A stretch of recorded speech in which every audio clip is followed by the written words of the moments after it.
मछलियां देखते ही ऋषि फंस गए मोह में। एक समय महाराज शौभरी ऋषि यमुना नदी के जल में तपस्या कर रहे थे। उनकी तपशक्ति इतनी प्रबल थी कि उन्होंने जल को स्थिर कर दिया, मानो वह भूमि हो गई हो, और वे वहां समाधि में स्थित रहे। इतने महान योगी भी माया के प्रभाव से बच ना सके। एक दिन जब वे यमुना जल में ध्यानमग्न थे, उन्होंने देखा कि एक छोटी सी मछली इंद्रिय विषय में लिप्त होकर अत्यंत आनंद अनुभव कर रही है। यह दृश्य देखकर शौभरी ऋषि के मन में विचार उत्पन्न हुआ, यदि यह छोटा सा जीव इतना सुख प्राप्त कर रहा है, तो निश्चय ही यह विषय सुख कुछ अद्भुत होगा। मुझे भी यह सुख अनुभव करना चाहिए। बस इतना विचार आते ही वैराग्य शिथिल पड़ गया और विवाह की इच्छा जाग उठी। तपस्वी शौभरी जी सीधे राजा मांधाता के महल में पहुंचे। राजा की 50 पुत्रियां थी। ऋषि ने कहा, राजन, मैं भिक्षा में एक कन्या मांगने आया हूँ। आप अपनी किसी एक पुत्री का विवाह मेरे साथ कर दीजिए। परंतु समस्या यह थी कि शौभरी जी का शरीर दीर्घकालीन जलतपस्या से दुर्बल और कृश हो चुका था। देह पर जल और मछलियों की गंध बस गई थी। अंग अंग से हड्डियां झलक रही थी। उन्हें देखकर कोई भी कन्या विवाह के लिए तैयार नहीं थी। राजा मांधाता ने जब शौभरी ऋषि का रूप देखा, जल में तपस्या से कृशकाय, शरीर पर झुर्रियां, बाल श्वेत और अंग कांपते हुए, तो वे असमंजस में पड़ गए। मन ही मन सोचने लगे, ऐसे तपस्वी से कौन राजकुमारी विवाह करना चाहेगी। उन्होंने विनम्रता से कहा, मुनिवर, मेरी 50 कन्याएं हैं। आप मेरे महल में पधारिए और जिसे आप में अपना पति दिखाई दे, वह स्वयं आपको वरण कर लेगी।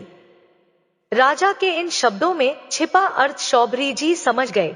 उन्होंने मन ही मन कहा, राजन, तुम मुझे वृद्ध और कुरूप समझकर यह कह रहे हो कि शायद कोई भी कन्या मुझे नहीं चाहेगी।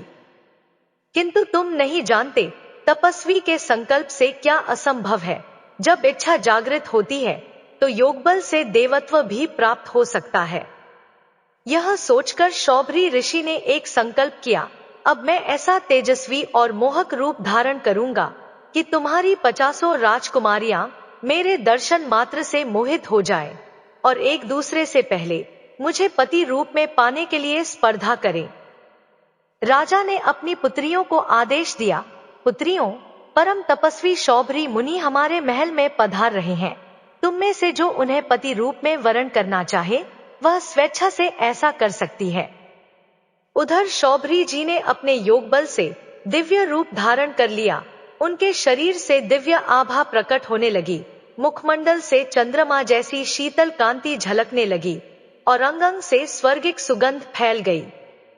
वे जब राजमहल के अंतःपुर में प्रवेश किए तो मानो किसी देवता का आगमन हुआ हो। राजा के दूत ने जाकर घोषणा की, राजकुमारियों, परम तेजस्वी महात्मा शौभरी मुनि पधारे हैं। जो भी उन्हें पति रूप में वरण करना चाहे, वह उनके समक्ष उपस्थित हो जाए। बस इतना सुनना था कि 50 राजकुमारियां एक साथ दौड़ पड़ी। जब उन्होंने शौभरी मुनि का दिव्य और सुंदर रूप देखा तो वे सब उनकी ओर आकृष्ट हो गईं। हर एक कन्या यही कहने लगी, मैं इन्हें वरण करूंगी। राजा मांधाता कुछ समझ नहीं पाए कि अब क्या करें। तब शौभरी जी मुस्कुराकर बोले, राजन, जब सबकी यही इच्छा है तो चिंता की कोई बात नहीं। मैं अब की 50 कन्याओं से विवाह करूंगा।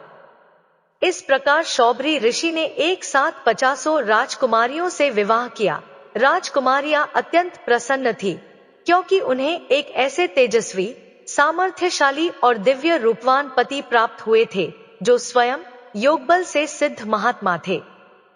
परंतु शीघ्र ही उनमें आपसी स्पर्धा और कलह प्रारंभ हो गई। हर एक राजकुमारी दूसरी से कहने लगी, शौभरी जी मेरे योग्य हैं, तुम्हारे नहीं।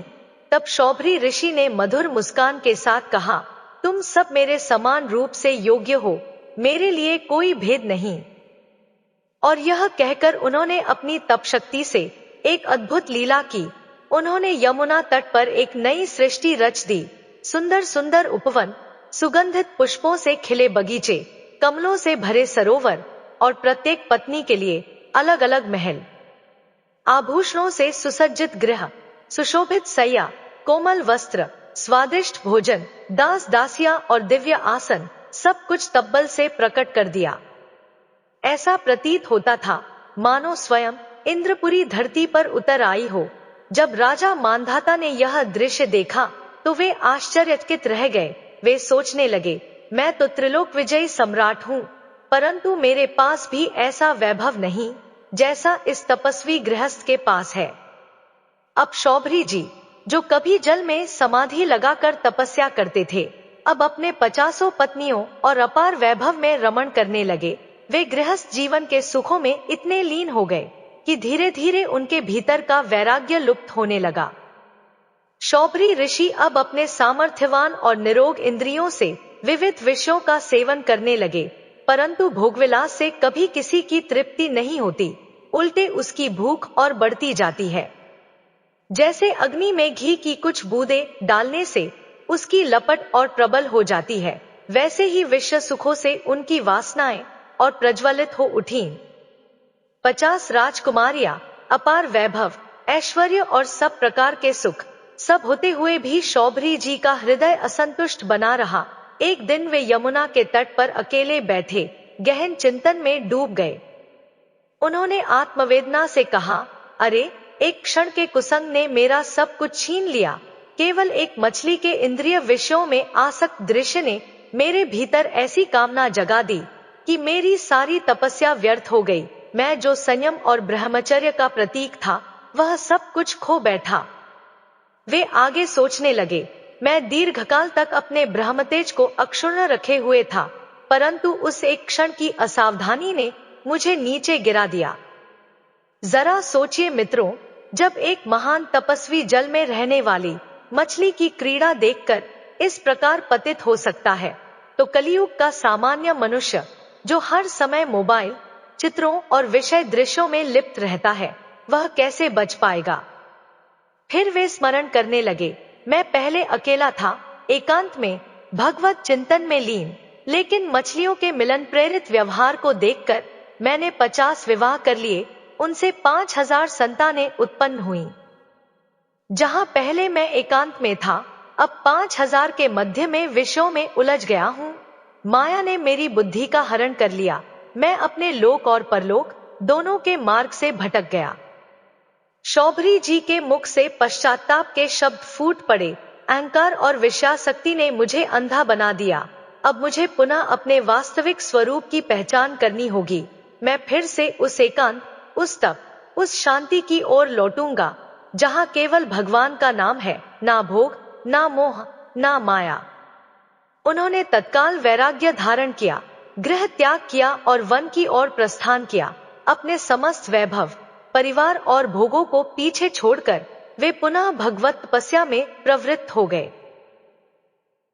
उनकी 50 पत्नियां, जो अपने पति को ही अपना सर्वस्व मानती थी, अपने प्राणेश्वर के वियोग को सह ना सकी। वे भी वन में जाकर एकांत में भगवान का चिंतन करने लगी।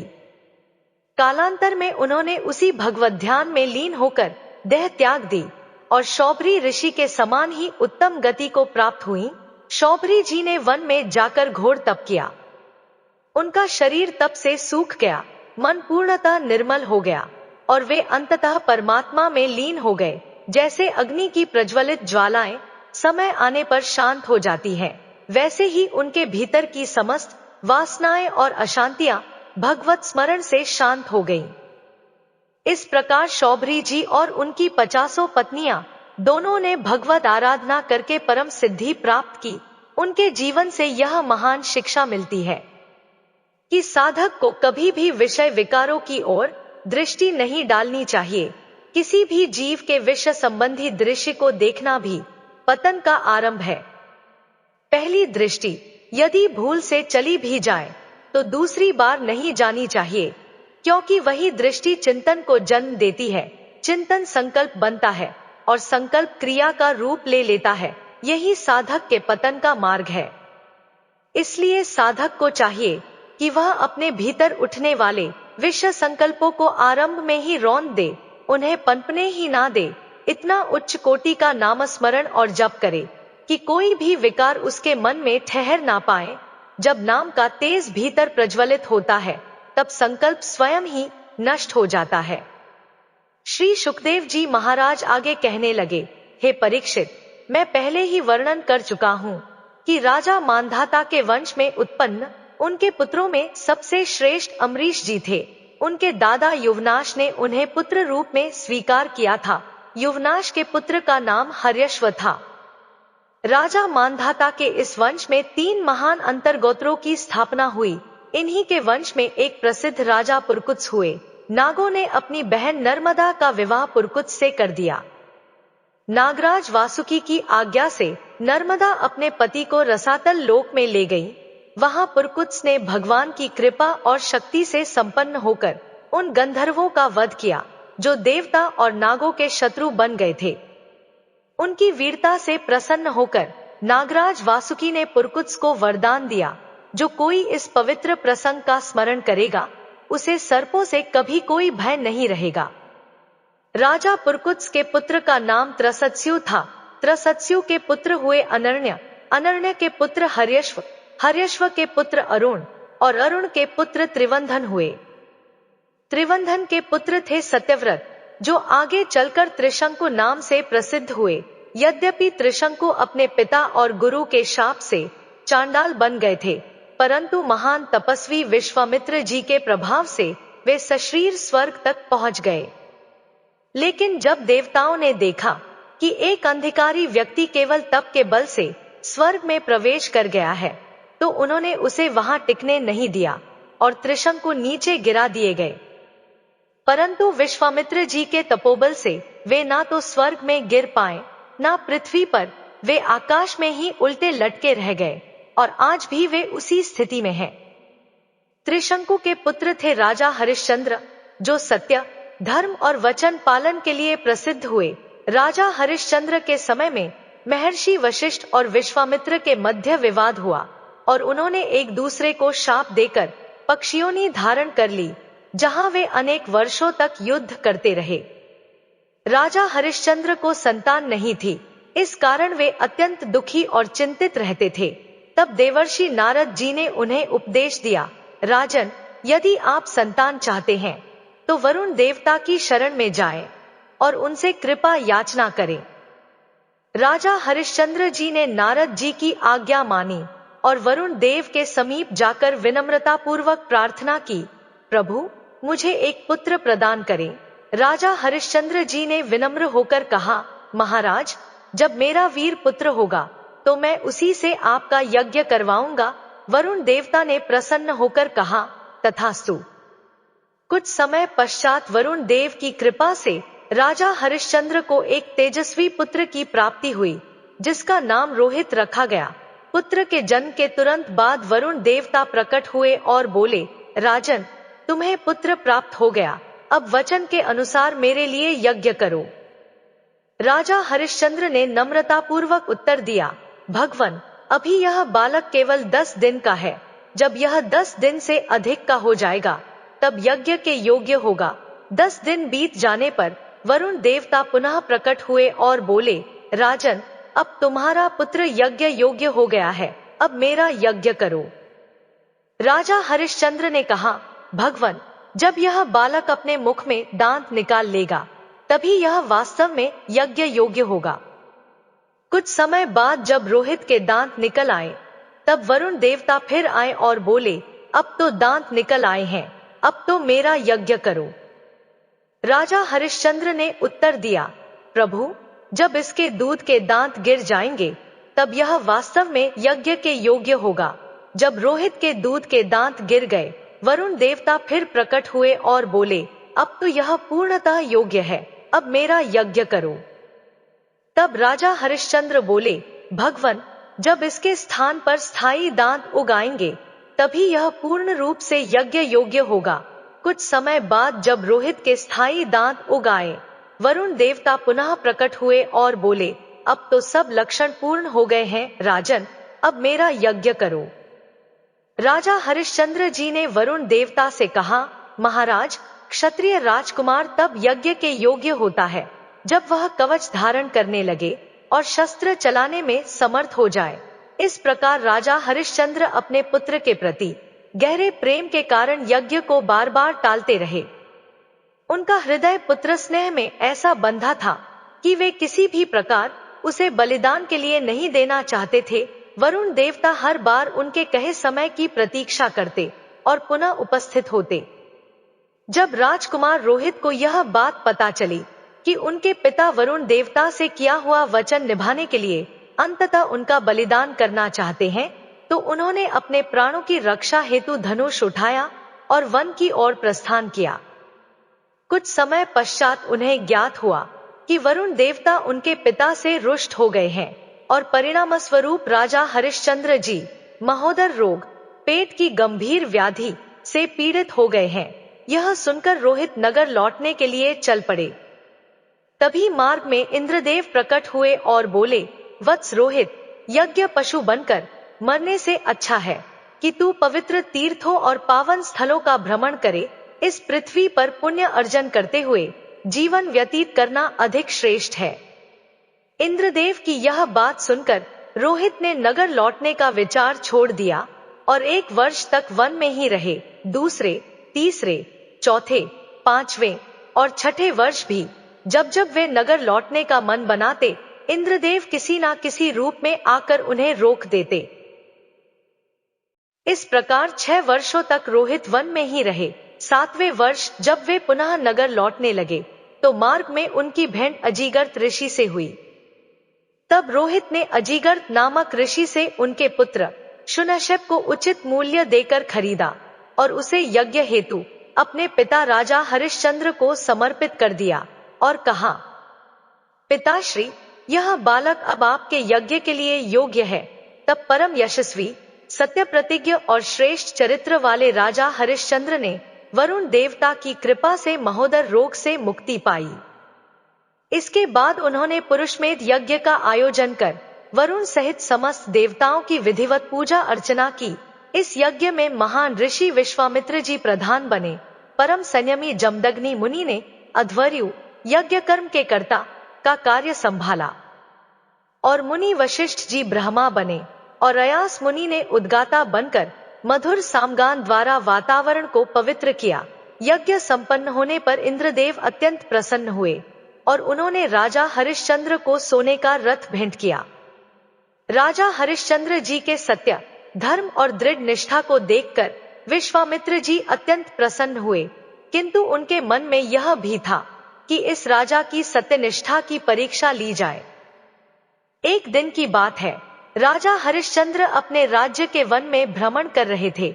अचानक उन्होंने करुण पुकार सुनी, हे महाराज, हमारी रक्षा करो। यह सुनकर हरिश्चंद्र जी चकित हुए। उन्होंने मन में विचार किया, मेरे राज्य में ऐसा कौन व्यक्ति हो सकता है जो किसी स्त्री पर अत्याचार करे। यहाँ तो किसी के मन में भी ऐसा अधर्म का भाव नहीं आता है। उनके राज्य में कोई व्यभिचारी, अन्यायी या अधर्मी नहीं था। राजा हरिश्चंद्र अयोध्या के चक्रवर्ती सम्राट थे, धर्मात्मा, प्रजापालक, दानवीर, भगवत भक्त और अटल धर्मनिष्ठ। उनकी ऐसी मर्यादा और नीति थी कि उनके राज्य में कोई भी पुरुष किसी माता, बहन या स्त्री की ओर अशुद्ध दृष्टि से देखने का साहस तक नहीं कर सकता था। इसी कारण राजा हरिश्चंद्र के राज्य में ना तो किसी की अकाल मृत्यु होती थी, ना ही कोई व्यक्ति रोगग्रस्त होता था। प्रजा धर्म प्रायण थी, सब में सत्य, करुणा और नीति का भाव था। राजा ने तत्काल अपना शिकार त्याग दिया और घोड़े से उतरकर उन स्त्रियों के समीप पहुंचे। उन्होंने स्नेह और साहस के स्वर में कहा, डरो मत, भय मत करो। हमारे राज्य में ऐसा कोई दुष्ट या अन्यायी नहीं जो किसी स्त्री का अपमान करे। राजा की वाणी सुनकर वे स्त्रियां कुछ शांत हुईं। राजा ने चारों ओर दृष्टि डाली। पास ही एक तेजस्वी महर्षि खड़े थे। जब राजा ने ध्यान से देखा तो वे विश्वामित्र जी थे और वे रोती हुई स्त्रियां वास्तव में विद्याओं की मूर्तिमान रूपाएं थी। संगीत, छंद, व्याकरण, ज्योतिष, वेद, आयुर्वेद आदि सभी विद्याएं स्त्री रूप में करुण विलाप कर रही थी। विश्वामित्र जी अपने महान तपोबल से उन सभी विद्याओं को अधीन कर रहे थे। राजा ने आश्चर्य से पूछा, ये क्या हो रहा है? मेरे राज्य में ऐसी पीड़ा किसने दी? कौन है जो इन पवित्र स्त्रियों को सताता है? इस पर विश्वामित्र जी ने दृढ़ स्वर में कहा, राजन, इन्हें सता तो मैं ही रहा हूँ। अब बताओ, तुम्हारे कथन के अनुसार तो मैं ही दुष्ट बुद्धि हुआ ना? यह सुनकर राजा हरिश्चंद्र क्षण भर के लिए मौन रह गए। उन्हें खेद हुआ कि उन्होंने बिना जाने ऐसा वचन कह दिया, लेकिन यह प्रसंग विश्वामित्र जी की परीक्षा नहीं, बल्कि राजा हरिश्चंद्र के धैर्य, नम्रता और धर्मनिष्ठा की परीक्षा की भूमिका थी। क्योंकि तप में क्रोध का उदय होना महान हानि का कारण होता है, और यही बात यहाँ आगे घटने वाली थी। विद्याएं यह देखकर कि राजा और महर्षि में संवाद हो रहा है, क्षण भर में अदृश्य हो गई। तब विश्वामित्र जी ने क्रोध और तिरस्कार मिश्रित स्वर में कहा, राजन, वर्षों की कठिन तपस्या के बाद मैंने अपने क्रोध को वश में करके इन विद्याओं को अधीन किया था, परंतु तुम्हारी दयालुता ने उन्हें मुक्त कर दिया। तुम बड़े दयालु और धर्मप्रिय कहलाते हो। अब देखो, मेरे तप का यह परिणाम व्यर्थ गया। राजा हरिश्चंद्र ने दोनों हाथ जोड़कर विनम्र भाव से कहा, भगवन, मैंने केवल राजधर्म का पालन किया है। राजा का कर्तव्य है कि यदि कोई निर्बल, शरणागत या पीड़ित उसकी शरण में आए तो वह उसकी रक्षा करे, चाहे वह कोई भी हो। विश्वामित्र जी मुस्कुराए और बोले, अच्छा, यदि तुम दानवीर और धर्मनिष्ठ राजा हो तो अब मेरी भी रक्षा करो। मुझे अपनी इच्छा के अनुसार दान दो। राजा ने तुरंत कहा, मुनिवर, आप जो आदेश दे मैं देने को तत्पर हूँ। विश्वामित्र जी ने कहा, इस समय तुम्हारे पास क्या है? जो भी है सब दान कर दो। राजा ने बिना विलंब किए कहा, महाराज, यह रहा मेरा घोड़ा और यह रहा राजकोष की चाबी, दोनों आप ले लें। विश्वामित्र जी ने दोनों वस्तुएं स्वीकार कर ली और बोले, दान तो ले लिया, पर अब दक्षिणा भी चाहिए, और वह भी प्रचुर स्वर्ण में। राजा ने शांत स्वर में कहा, ठीक है मुनिवर, जैसे आप चाहें। राजा विश्वामित्र जी को लेकर खजाने तक पहुंचे और बोले, अरे, तू तो मिथ्यावादी निकला। जब तूने खजाने की चाबी मुझे दे दी तो वह खजाना अब तेरा कैसे रहा? राजा मौन रहे। महर्षि ने आगे कहा, और जब तूने घोड़ा भी दान कर दिया तो जहां तक उस घोड़े की टाप पहुंची वहां तक का सारा राज्य भी मेरा हुआ। अब बताओ, क्या दानवीरता यही है? बहुत बड़ा दानी बनता है तू। राजा ने नम्रतापूर्वक कहा, महाराज, आप चिंता ना करें। हमारे राज्य में अब कोई मुझे खरीदेगा भी नहीं, क्योंकि यह राज्य अब पूर्ण रूप से आपका हो चुका है। राजा हरिश्चंद्र ने गहरी सांस ली और गंभीर स्वर में कहा, सभी शास्त्र और पुराण कहते हैं कि काशीपुरी स्वयं भगवान शंकर के त्रिशूल पर स्थित है और उसके अधिपति देवाधिदेव महादेव है। अब वही हमारी अंतिम शरण है। अतः राजा हरिश्चंद्र ने निश्चय किया, अब मुझे उस परम दिव्यपुरी काशी में जाकर स्वयं को बेचना चाहिए। जो मूल्य प्राप्त होगा उसी स्वर्ण से मैं मुनिवर विश्वामित्र की दक्षिणा अर्पित कर सकूंगा। इस प्रकार जो कभी चक्रवर्ती सम्राट थे, उन्हें विश्वामित्र जी ने अपने राज्य से नंगे पांव निकल जाने का आदेश दिया। जाओ, अपने आप को बेचो और दक्षिणा चुकाओ। राजा हरिश्चंद्र, उनकी सुकुमारी रानी शैव्य और पुत्र रोहित, तीनों जन काशी की ओर प्रस्थान कर गए। मार्ग में विश्वामित्र जी ने अपनी माया शक्ति से एक अद्भुत दृश्य रचा। अचानक तीव्र प्यास ने तीनों को व्याकुल कर दिया। सामने एक सरोवर प्रकट हुआ। उसका जल अत्यंत स्वच्छ, मधुर और शीतल था। वहीं एक ब्राह्मण वेश में बैठे स्वयं विश्वामित्र जी ने कहा, आओ, जल पियो, यह अत्यंत पवित्र और अमृत तुल्य है। उन्होंने बड़े प्रेम और आग्रह से कहा, राजन, इतना कष्ट क्यों उठाते हो? पहले जल पीकर विश्राम करो। परंतु राजा हरिश्चंद्र ने दृढ़ स्वर में कहा, मैंने मुनिवर को दान दे दिया है, परंतु दान की पूर्णता तो तभी होती है जब दक्षिणा अर्पित की जाए। जब तक मैं दक्षिणा नहीं दे देता तब तक जल का एक बूंद भी नहीं पीऊंगा। यह कहकर राजा आगे बढ़ गए। तब उस ब्राह्मण ने रानी शैव्य और कुमार रोहित से कहा, तुम लोग तो छोटे हो, तुम जल पी लो। रानी और रोहित दोनों ने नम्रता से कहा, हम धर्मात्मा राजा हरिश्चंद्र की पत्नी और संतान हैं। जब तक वे स्वयं जल नहीं ग्रहण करते, हम भी एक बूंद नहीं पिएंगे। ब्राह्मण ने छलपूर्वक कहा, राजा तो जल पी चुके हैं, तुम क्यों व्यर्थ कष्ट उठा रहे हो? पर रानी ने दृढ़ स्वर में उत्तर दिया, वे परम धर्मनिष्ठ और स्वतंत्र राजा है। यदि उन्होंने जल ग्रहण भी किया होगा तो भी वह उनका धर्म है। हम उनका अनुकरण नहीं करेंगे जब तक वे स्वयं दक्षिणा पूर्ण ना कर लें। विश्वामित्र ने यह परीक्षा रची थी। वे अत्यंत प्रसन्न हुए और बोले, जो कार्य तुम कर रहे हो उसे पूरा करो। राजा ने विश्वामित्र जी से 1 महीने की अवधि मांगी थी। अब केवल 1 दिन शेष था। राजा ने कहा, मुनिवर, आज आधा दिन शेष है, कृपया अभी कुछ ना कहिए। हम प्रयास करते हैं कि कोई हमें खरीद ले। आपने इतने दिन प्रतीक्षा की है, आधा दिन और कर लीजिए। परंतु मुनि ने कठोर चेतावनी दी और कहा कि यदि तुमने हमारी दक्षिणा नहीं दी और समय पूरा हो गया तो मैं तुम्हें श्राप दूंगा। और मुनि अदृश्य हो गए। राजा ने बेचने का निश्चय कर पुकारा, कोई मुझे खरीद ले। साध्वी रानी ने भी कहा, महाराज, यदि आप बिक जाएंगे तो मैं और पुत्र भी बिक जाऊंगी। राजा ने दृढ़ता से कहा, धर्म के लिए सब कुछ बलिदान है। यदि पूर्ण दक्षिणा ना हो सके तो मैं, पुत्र और तुम, हम सब बिक जाएंगे। अंततः एक वृद्ध ब्राह्मणी आई और राजा को 500 स्वर्ण मुद्राएं अर्पित कर रानी को खरीद ले गई। रानी ने उस ब्राह्मणी से विनती की, मैं आपकी गृह सेवा यथासंभव करूंगी, कभी भी इंकार नहीं करूंगी, लेकिन मेरी 3 शर्तें हैं जिन्हें आपको मानना होगा। पहली, मैं किसी भी पुरुष से अनावश्यक बातचीत नहीं करूंगी। दूसरी, मैं किसी पुरुष के साथ एकांत में नहीं रहूंगी। और तीसरी, मैं किसी का जूठा अन्न नहीं ग्रहण करूंगी। सेवा के अतिरिक्त मैं एकांत में निवास करूंगी और मेरे पास कोई नहीं आएगा।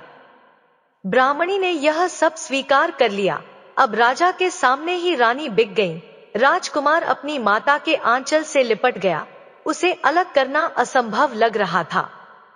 राजा ने बहुत समझाया, लेकिन जब पुत्र नहीं माना तो ब्राह्मणी ने कुछ अतिरिक्त स्वर्ण मुद्राएं देकर उस बालक को भी खरीद लिया ताकि वह अपनी मां के साथ रह सके। राजा का हृदय मानो टूट गया। जो रानी कभी राजमहल में रहती थी, जिनके इशारों पर सेविकाएं दौड़ती थी, आज वही दासी बनकर बिक गईं। राजकुमार, जो कभी राज सिंहासन का अधिकारी था, अब ब्राह्मणी का दास बन गया। राजा अत्यंत दुखी मन से विश्वामित्र जी के पास पहुंचे और कहा, गुरुदेव, मैंने अपनी पत्नी और पुत्र दोनों को बेच दिया है। यह धन दक्षिणा के रूप में स्वीकार करें। विश्वामित्र जी ने कहा, महाराज, दक्षिणा तो अभी पूर्ण नहीं हुई, शेष कौन देगा? राजा बोले, गुरुदेव, अब तो मैं ही शेष हूँ, अपने आप को बेच देता हूँ, कोई ना कोई खरीदार अवश्य मिलेगा। इतना कहकर राजा ने पुकार लगाई, कोई है जो मुझे खरीद ले? तभी एक चांडाल वहां आया और बोला, मैं इस राजन को खरीदता हूँ। उसने आवश्यक धन देकर विश्वामित्र जी की दक्षिणा पूरी कर दी। जब राजा ने देखा कि उसे खरीदने वाला एक चांडाल है तो वह पीड़ा से भर उठा और बोला, गुरुदेव, आपकी अग्नि में जल जाना मुझे स्वीकार है, पर इस चांडाल की अधीनता मैं कभी नहीं स्वीकार करूंगा। विश्वामित्र जी ने कहा, महाराज, समय पूरा हो गया था, दक्षिणा मुझे मिल चुकी है, अब आप धर्म की परीक्षा में उत्तीर्ण हो चुके हैं। अब विश्वामित्र जी ने कहा, हरिश्चंद्र, अब तुम्हें इस चांडाल के अधीन रहकर उसकी इच्छा के अनुसार दासत्व स्वीकार करना होगा। जिस प्रकार वह आदेश दे वैसे ही सेवा करनी होगी। इसने 1 अरब स्वर्ण मुद्राएं देकर तुम्हें खरीदा है। क्या विडंबना थी! चक्रवर्ती सम्राट हरिश्चंद्र, जो कभी संपूर्ण धरती के स्वामी थे, अब एक चांडाल के अधीन दास बन गए। चांडाल ने आदेश दिया, श्मशान में पहरा दो, रात भर वहां रहो और जो लोग दाह संस्कार करने आए उनसे कर वसूल करो। अब वह राजा, जो कभी रत्नों से जड़ा मुकुट पहनता था, रात्रि में लाठी लेकर श्मशान के द्वार पर खड़ा रहता। जहाँ कभी सैकड़ों दासियां उसकी सेवा करती थी, वहीं उसकी रानी अब एक ब्राह्मणी के घर में दासी बन गई थी। झाड़ू लगाना, आंगन लीपना, पानी भरना, यही उसका काम था। राजकुमार रोहित को भी कार्य सौंपा गया। उसे प्रतिदिन पुष्प चुनकर लाने का आदेश मिला। विश्वामित्र जी की परीक्षा यहीं समाप्त नहीं हुई थी। एक दिन चांडाल ने हरिश्चंद्र को आदेश दिया कि पानी के नाद भर दो। राजा ने श्रमपूर्वक उन्हें भरा, पर विश्वामित्र जी ने आकर वे नाद फोड़ दिए। जल बह गया। चांडाल क्रोधित होकर चिल्लाया, अरे दास, यह क्या किया तूने? राजा हरिश्चंद्र हाथ जोड़े, सिर झुकाए, मौन खड़े रहे। फिर एक दिन संध्या के समय राजकुमार रोहित पुष्प चुनने गया। वह अपने कर्म में तल्लीन था कि तभी एक विषधर सर्प ने उसे डस लिया। क्षण भर में ही बालक का प्राणांत हो गया। महारानी, जो अपने पुत्र के मुख को देखकर ही जीवित थी, अब उस पुत्र को मृत देख रो पड़ी। उनकी करुण पुकार से आकाश गूंज उठा। रात्रि का घोर अंधकार था, बादलों से आकाश ढका हुआ था, बिजली कौंध रही थी। वह अकेली माता अपने पुत्र के निर्जीव शरीर को गोद में लिए श्मशान की ओर चल पड़ी। आंसू बहते जा रहे थे, हृदय छिन्न भिन्न था। श्मशान में उस रात कोई साथ नहीं था, ना कोई ब्राह्मण, ना कोई सहायक। अकेली महारानी अपने पुत्र के निर्जीव शरीर को गोद में लिए श्मशान पहुंची। राजा हरिश्चंद्र ने दूर से देखा और हृदय कांप उठा। उन्होंने मन ही मन कहा, यह क्या अवस्था हो गई मेरी धर्म पत्नी की। सिर्फ धर्म की रक्षा के लिए यह सब सहना पड़ रहा है, परंतु मैं जब बिक चुका हूं तो अब अपने धर्म से विचलित नहीं हो सकता। रानी अत्यंत व्याकुल होकर रात्रि के गहन अंधकार में करुणा से रोती हुई बोली, महाराज, आपके पुत्र का प्राण सर्पदंश से चला गया। श्मशान का स्वामी आप हैं, कृपा कर दाह संस्कार की अनुमति दे। राजा हरिश्चंद्र ने शांत स्वर में उत्तर दिया, देवी, पहले श्मशान शुल्क अदा करो, तभी अग्नि दी जा सकती है। रानी ने व्याकुल होकर कहा, स्वामी, मैं आपके लिए बिकी हूं, पुत्र भी आपके लिए बिक गया है। अब कहिए, यह शुल्क कहां से दूं? हमारे पास क्या बचा है? राजा हरिश्चंद्र का हृदय वज्रपात समान टूट गया, पर उनके चरण धर्म से डिगे नहीं। उन्होंने गंभीर स्वर में कहा, देवी, तुम कल्पना भी नहीं कर सकती कि इस समय हरिश्चंद्र का हृदय किस वेदना से गुजर रहा है, परंतु धर्म के मार्ग से मैं एक कदम भी नहीं हटाऊंगा।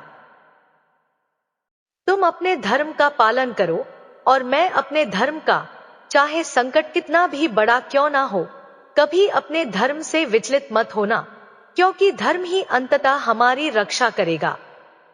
श्मशान में जब रानी पहुंची तो उनके पास पुत्र के शव को ढकने के लिए कोई वस्त्र नहीं था। जो वस्त्र उनके शरीर पर था, उसी का एक टुकड़ा फाड़कर उन्होंने अपने पुत्र के शरीर को ढक दिया। फिर उसी वस्त्र का दूसरा भाग फाड़कर कांपते हाथों से पति के चरणों में रखते हुए बोली, महाराज, इसे शुल्क के रूप में स्वीकार करें। राजा ने जब वह वस्त्र का टुकड़ा लिया, उसी क्षण आकाश में दिव्य प्रकाश फैला और विश्वामित्र जी प्रकट हो गए। उनका मुख तेज से दमक रहा था। उन्होंने कहा, राजन, आज आपने वह कर दिखाया जो कोई नहीं कर सकता। एक महात्मा के वचन की रक्षा और धर्म पालन के लिए आपने अपना राज्य, अपना परिवार और अपना सर्वस्व बलिदान कर दिया। ऐसा अडिग धर्मनिष्ठ पुरुष त्रिभुवन में दुर्लभ है। तभी वह चांडाल भी वहां प्रकट हुआ जिसने राजा को खरीदा था, परंतु अब उसका स्वर बदला हुआ था। वह तेजस्वी रूप में बोला, राजन, क्या आप जानते हैं मैं कौन हूं? मैं वही मूर्तिमान धर्म हूं। जिस पुरुष के भीतर धर्म बसता है, उसे दास कौन बना सकता है? त्रिभुवन में कोई भी शक्ति नहीं जो परमात्मा स्वरूप धर्म पुरुष को बांध सके। साक्षात धर्मदेव ने ही चांडाल का रूप धारण कर राजा हरिश्चंद्र को खरीदा था और साक्षात अन्नपूर्णा देवी ने ही ब्राह्मणी का भेष लेकर रानी शैव्या और राजकुमार रोहित को अपने अधीन किया था।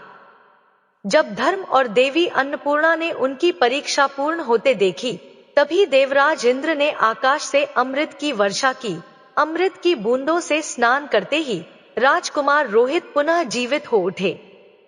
विश्वामित्र जी प्रसन्न होकर बोले, महाराज हरिश्चंद्र, यह लीजिए अपने खजाने की चाबी और यह अपने रथ की लगाम।